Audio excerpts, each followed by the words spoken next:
historical season for Dayton men's soccer. We're really excited to hang out in the Hidalgo Lounge as Dennis Currier, our guest today. Coach, third round of the NCAA tournament. This team made so much history. I want to go all the way back to August. With everything that's happened, top five, and the run that you were on late, was there a moment before this season started to where you thought that this might be a special year?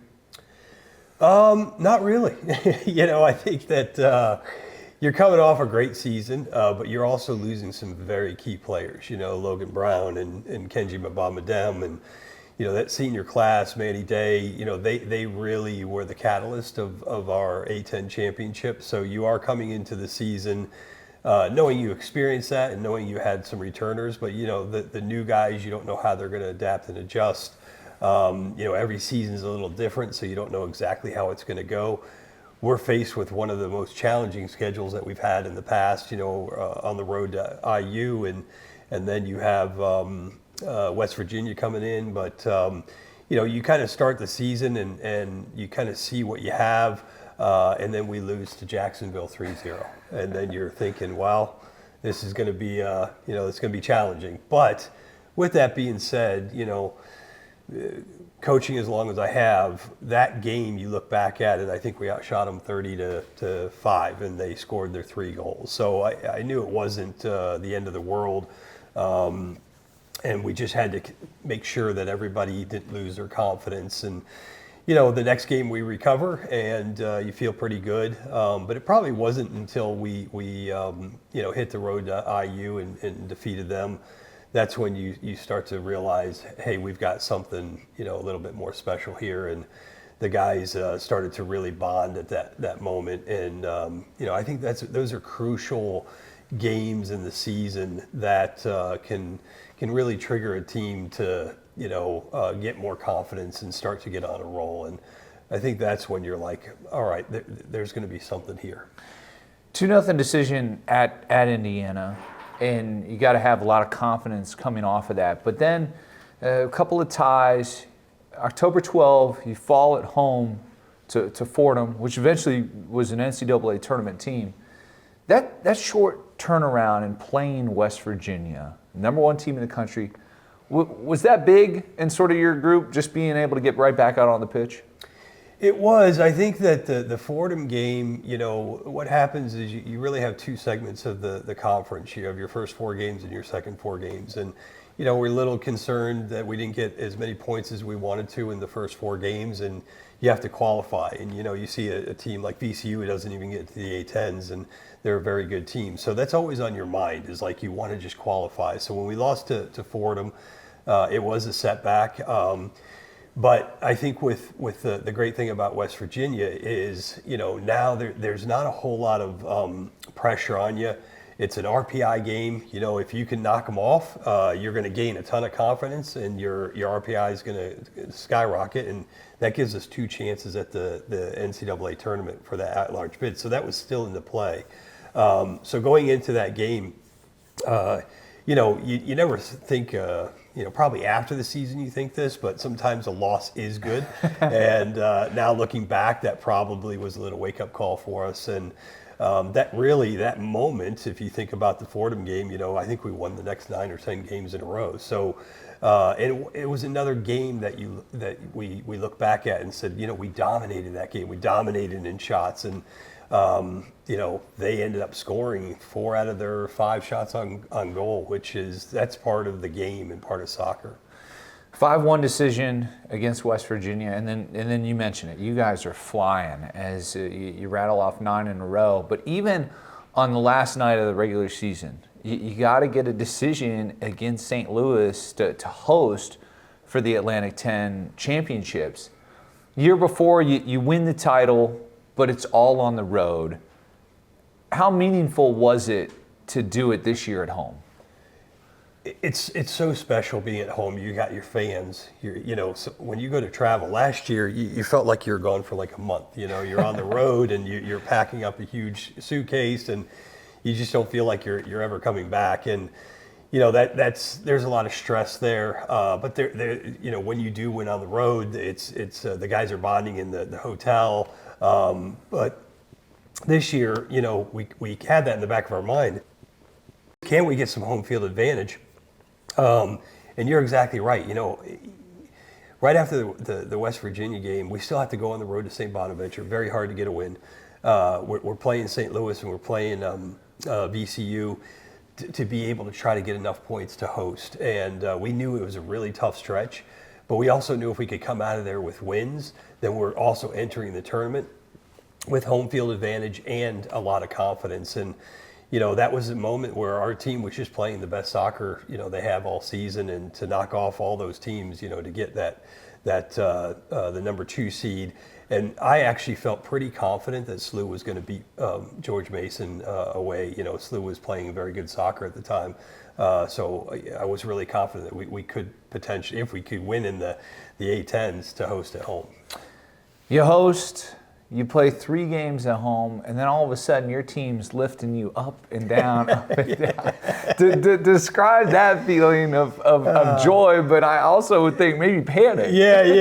I was a little nervous. They did that last year, and I'm like, I hope they don't drop me. But I think winning is it's a thrill of victory, and I think for the coaching staff, it's a relief. You're so stressed as these games come on.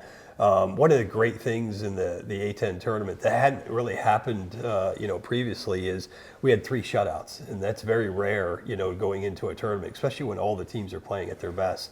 And defensively, we just were outstanding for the whole tournament.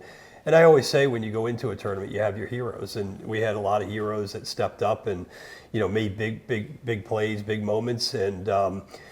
Just as you see that clock ticking down, in this case, we were up 3-0. So I typically feel safe with about 30 seconds left. So seeing that 30 seconds on the clock, it's like all the relief just kind of comes out of you, and that you're about to be crowned A10 champions back-to-back in front of your home fans. It's just, those are memories that you'll never forget. You mentioned the back-to-back championships, but I would like to add, and I'm interested in your answer here, this second go-around in winning the title, was this the toughest the league has been? Because, we saw that with the tournament draw and 4 teams from the Atlantic 10 getting a spot. Absolutely. In my time here, it's been, 20 years now, and this is the toughest it's ever been. And the way we break it up in terms of your scheduling, we had the tough part of the schedule. So we're playing very high RPI teams, which ultimately in the end really helped us, because it helped us elevate to that number 5 and get a seed into the national tournament. So that makes it even more challenging. It just makes it challenging to be able to qualify, and then another step of challenge to host. But you knew you were always playing good games, and that was the amazing part about the A10 this year. Fordham, St. Louis, UMass, and Dayton, and the regular season champion George Mason not a part of that. And looking at the NCAA championships, you get a bye, top 5 team in the country, and then you get to host the Michigan Wolverines. Sellout crowd and a ticketed event. Your team goes out and plays so well, 2-0 decision. But do you get a chance to sort of look around at Beaujon and sort of take that in what was just an awesome night of the Flyer fans supporting soccer? Yeah, when you embark on this journey, which in my case is 20 years, every time I go coach somewhere, I envision stuff, and I have this dream, and you want to be wildly successful, you want to play for a championship at home, and that was the moment.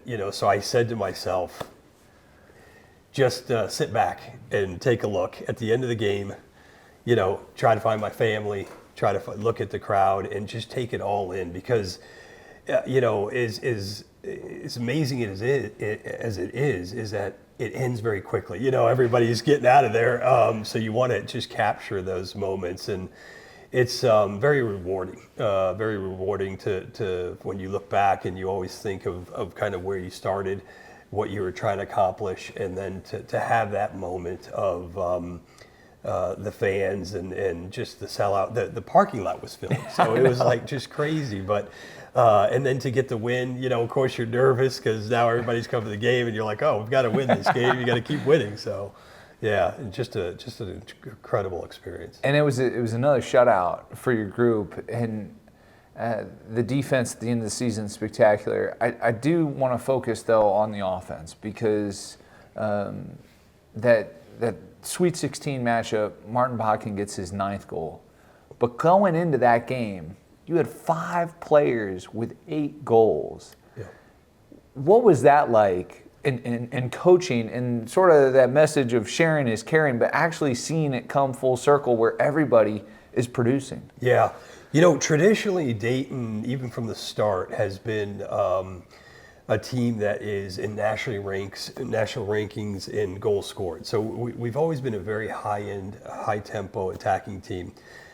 This year in particular was probably one of the first years we had that many that had scored in that 8-9 goal range. Typically you have 2 or 3 of them, and then it's sprinkled out throughout the roster. So to be able to coach that and have that for the team is like you felt very balanced, and you knew that if somebody was going to be off that particular night, there was always going to be somebody else.